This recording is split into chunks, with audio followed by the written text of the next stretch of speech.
Assalamualaikum murid-murid, apa khabar? Mari kita teruskan dengan unit 17 Teknologi dan Kita dengan tajuk Hebat Teknologi. Mari kita lihat objektif pembelajaran. Pada akhir pembelajaran, murid dapat yang pertama, melafazkan pantun dengan sebutan dan intonasi yang tepat. Yang kedua, membina pantun 4 kerat secara terkawal. Mari kita lihat dahulu maksud pantun. Pantun merupakan sejenis puisi lama yang terdiri daripada baris-baris dalam tiap-tiap rangkap yang mempunyai pembayang dan maksud. Ciri-ciri pantun iaitu 4 baris membentuk satu rangkap, bahagian pertama dan kedua merupakan pembayang, bahagian ketiga dan keempat merupakan maksud. Sekarang mari kita lihat contoh pantun. Ini merupakan pantun 4 kerat sebab mempunyai 4 baris dan pantun mestilah mempunyai sebutan suku kata yang sama. Barisan yang pertama dan barisan yang ketiga mestilah mempunyai suku kata yang sama. Sekiranya di barisan yang pertama, di bahagian hujungnya sebutan dia ru, di bahagian ketiga, di bahagian hujung mestilah juga ru. Kita tengok yang barisan kedua, suku kata di bahagian hujung ini merupakan ra dan di barisan yang keempat pun sama juga suku kata ra. Cara untuk menulis pantun seperti ini. Barisan pertama dan barisan ketiga rapat di bahagian hadapan. Barisan yang kedua dan barisan yang keempat ke dalam sedikit. Untuk barisan pertama dan barisan kedua ini merupakan pembayang. Barisan ketiga dan barisan yang keempat merupakan maksud pantun. Murid diminta untuk rujuk buku teks muka surat 107. Sekarang mari kita bincangkan pantun yang terdapat dalam buku teks. Jawapannya telah diberikan. Turunkan sauh, pasangkan pukat. Jarak yang jauh menjadi dekat. Fungsi utama jimatkan masa. Kerja yang lambat menjadi cepat. Mari kita lihat pantun di bawah. Naik kereta ke kota tinggi. Membawa syarat sebakul berangan. Jika kita gunakan teknologi, kerja yang berat menjadi ringan. Mari kita lihat suku kata yang sama, barisan yang pertama dan barisan yang ketiga. Suku kata yang diberikan di sini iaitu gi dan juga gi. Barisan yang kedua dan barisan yang keempat mempunyai suku kata yang sama di bahagian hujung dia, an dan juga an. Mari kita lihat pantun yang kedua. Hutan mana hendak direda, mencari pakma yang tiada di desa.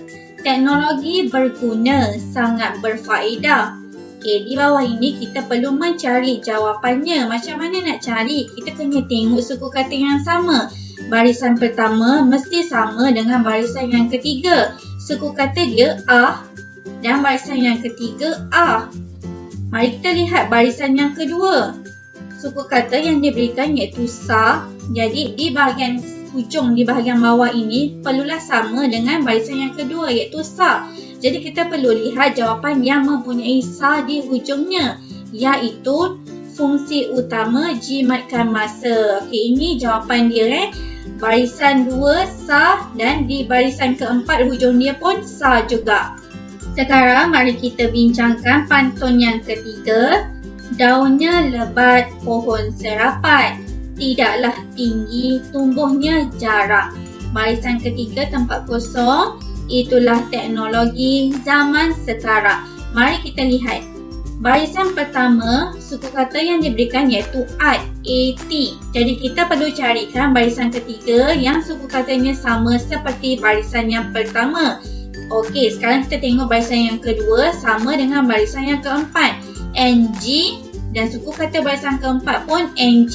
Jadi jawapan untuk barisan ketiga yang sama dengan barisan yang pertama yang mempunyai suku kata at iaitu kerja yang lambat menjadi cepat. Kita tengok juga gambar dekat sini.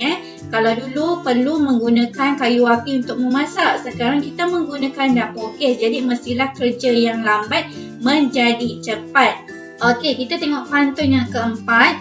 Menangkap ikan waktu pagi, tempat kosong. Banyak kebaikan guna teknologi, tempat kosong. suku kata yang sama dan untuk barisan yang pertama dan barisan yang ketiga iaitu gi dan juga gi. Sekarang kita perlu lihat untuk barisan kedua ini merupakan pembayang. Okey, pembayang kita akan pilih turunkan sauh, pasangkan pukat. Okey, ini pembayang dia. Dan jawapan dia yang ada at dekat hujung ni iaitu jarak yang jauh menjadi dekat. Kita tengok gambar. Kalau dulu kita nak pergi ke mana-mana kena naik kapal, kena lalu dekat laut. Sekarang kita guna kapal terbang. Jadi jawapan yang barisan keempat ini merupakan maksud jarak yang jauh menjadi dekat. Baiklah, untuk tugasan, murid diminta untuk buka buku aktiviti jilid 2 muka surat 33. Baiklah, sekarang mari kita bincangkan bersama-sama untuk buku aktiviti jilid 2. Okey, jawapan yang telah diberikan: kapal berlayar meredah lautan, bandar Seremban tempat dituju, bergerak pantas menjimatkan masa. Mari kita lihat pantun yang pertama. Di sini tadi merupakan jawapan dia. Okey, pantun yang pertama, pohon senar si pohon kabung, pohon pauh digantung pukat, telefon diguna untuk berhubung, orang yang jauh menjadi dekat.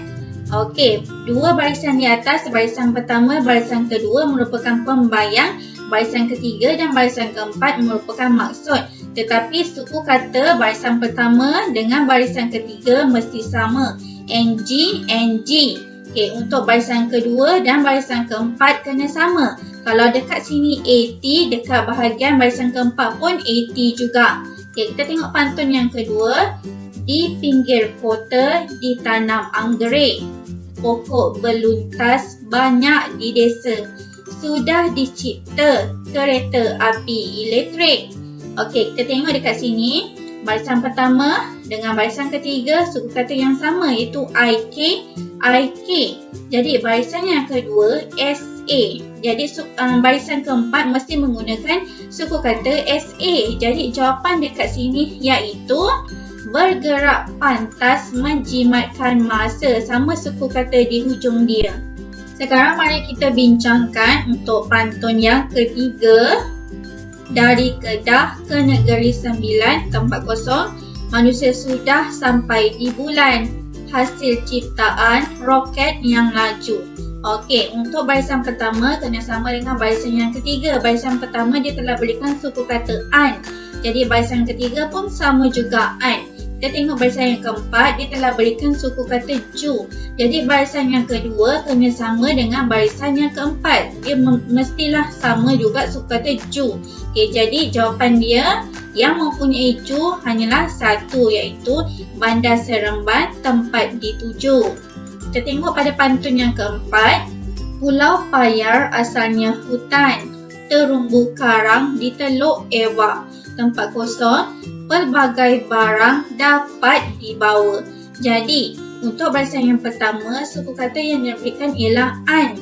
Jadi, barisan yang ketiga mestilah sama juga dengan suku kata yang pertama. Barisan yang kedua, wa, dan barisan yang keempat, wa. Jadi, kita kena cari suku kata an dekat sini. Di mana ya an? Okey, cuma ada satu sahaja jawapan dia, iaitu kapal berlayar meredah lautan. An dan juga an.